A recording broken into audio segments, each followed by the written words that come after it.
Hello guys, नमस्कार। मैं निशाद अपने यूट्यूब चैनल पर स्वागत करती हूँ। सुनाने जा रही हूँ कजरी गीत। आप लोग कैसा लगा कमेंट में ज़रूर बताइएगा और वीडियो आप लोग प्लीज़ फुल वॉच करके सुनिएगा। फूल तोड़ रही सीता फुलवरिया में, मिथिला नगरिया में ना। फूल तोड़ रही सीता फुलवरिया में, मिथिला नगरिया में ना।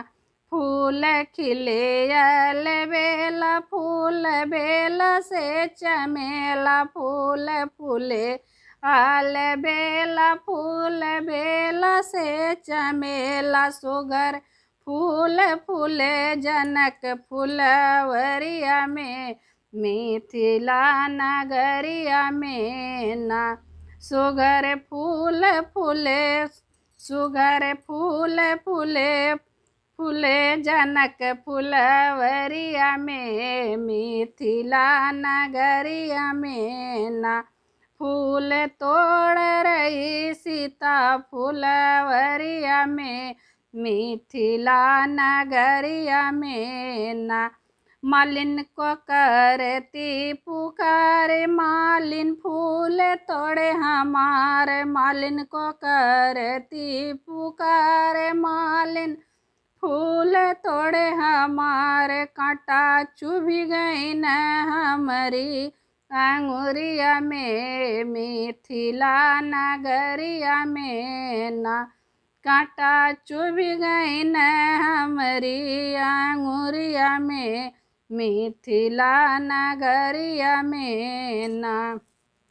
फूल तोड़ रही सीता फुलवरिया में, मिथिला नगरिया में ना।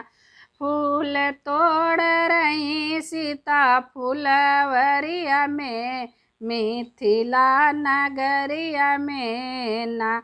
सुन के धनुष की खबर सदा आए दो कुंवर, सुन के धनुष की खबर सदा आए दो कुंवर।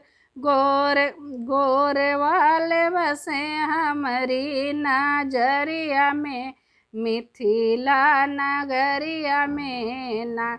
सांवर गोर बसे हमारी नजरिया में, मिथिला नगरिया में ना। फूल तोड़ रही सीता फुलवरिया में, मिथिला नगरिया में ना।